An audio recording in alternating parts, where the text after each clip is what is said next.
여러분 반갑습니다. 여러분의 천만 라디오 지뢰장입니다.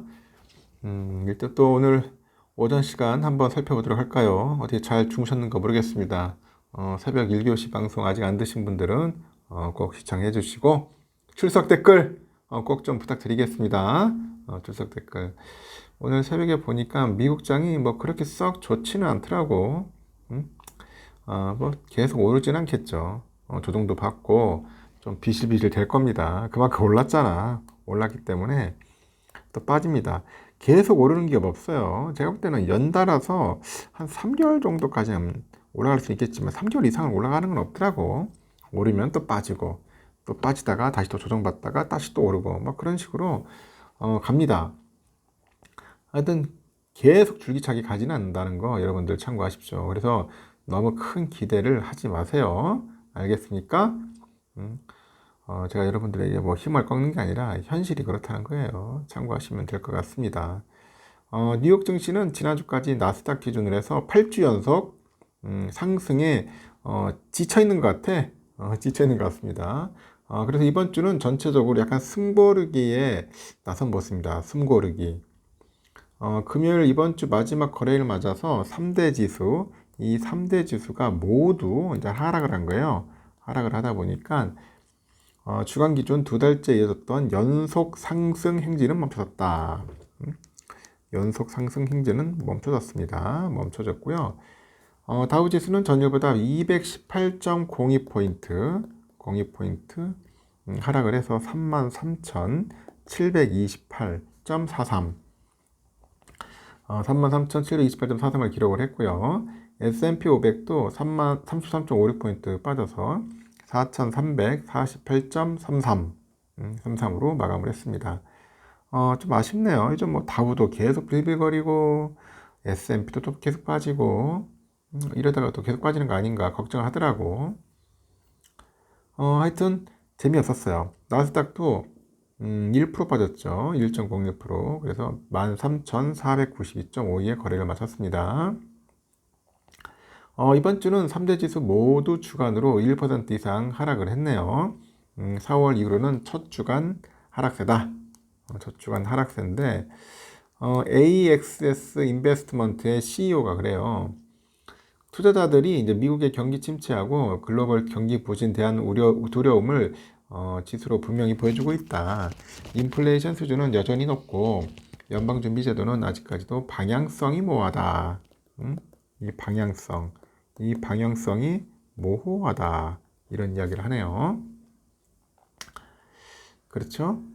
일단은 자산운용 전략가라는 사람은 그래요. 투자자들이 제롬 파월 연준 의장의 매파적인 논평에도 불구하고 지수를 방어하면서 시장은 숨을 쉬었다고 평가를 했는데 일단은 매우 짧은 시간에 나스닥 100이나 나스닥 컴포짓 그리고 S&P 500이 과매수 상태에서 정상 범위로 돌아섰고 약간의 시장 안정화가 이제 필요했다 그렇게 보는 것 같아요.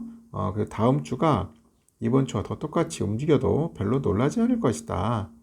숨고르기 장세를 예측을 합니다. 나스닥이 이번 주 쉬어갔음에도 불구하고요. 이 마그니피센트 세븐의 대표주자가 누구예요? 애플이죠. 이날 장중에 사상 최고가를 기록을 하더라고. 사상 최고가.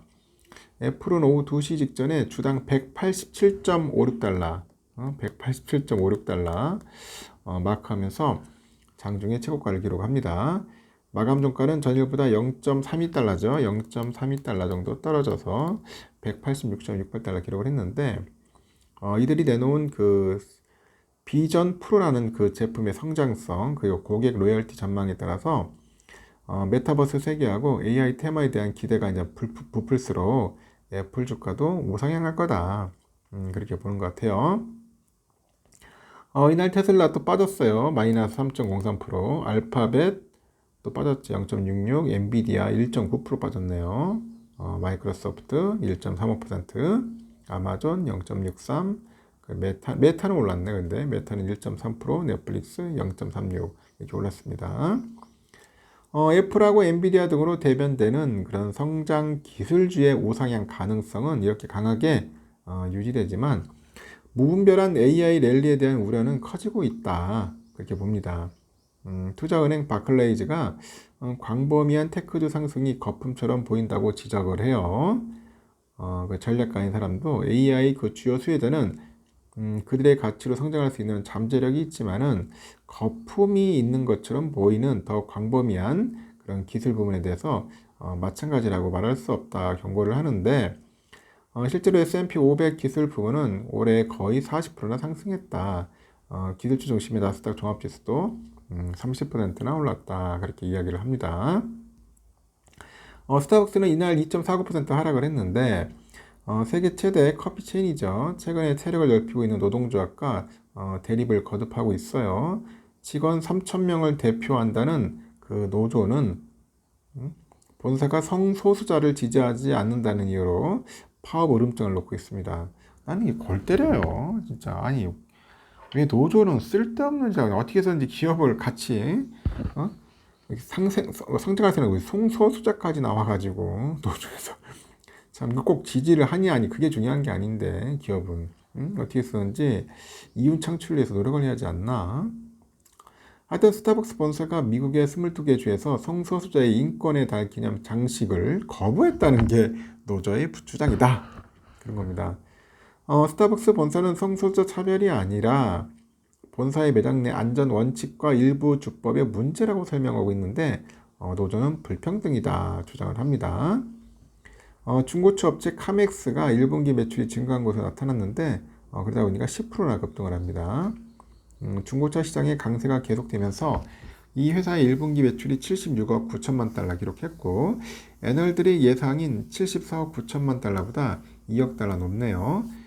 미국에서는 공급망 문제로 이 공급망 문제로 인해서 차값이 떨어지지 않고 오히려 인기 차종의 경우 신차이든 뭐 중고차이든 물량을 확보한 딜러들에게 웃돈을 줘야 차를 주고할 수 있는 현실이 지속되고 있다고 합니다. 우주 여행 기업 버진 갤럭틱 이게 보통주 공모 방식을 통해서 3억 달러의 자본을 확충하겠다고 발표하다 보니까 기존의 상장 주식 가격은 18.4%나 급락을 했습니다. 아주 골 때리죠. 이 회사는 우주선 한 대를 만들기 위해서 추가로 4억 달러를 모금할 계획이라고 하네요. 이렇게 많이 빠졌고 지금 필라도 또 일찍 출발하셨네. 야, 3,500까지 밀리네요. 그렇게 신나게 올라가더니 확실히 꺾여버렸습니다. 엔비디아 다시 또 후퇴합니다. 1.9% 정도 빠지고 있고 AMD 0.6% 빠졌네요. 브로드컴 2.4%, 텍사스 인스트루먼트 2.8%, 마벨 2.2%, 퀄컴 2.5%, 어플라이드 머티리얼즈 2.05%, ADI 0.09%, 그 TSMC 1.6% 빠졌는데 유일하게 인텔만 올랐어요. 인텔만 0.89%, 인텔만 올랐다. 그렇게 보시면 될 것 같습니다. 월요일장 별로 좋지 않을 것 같아요. 참고하시기 바라겠습니다. 일단 여기까지 할게요. 하여튼 즐거운 토요일 되시길 바랍니다.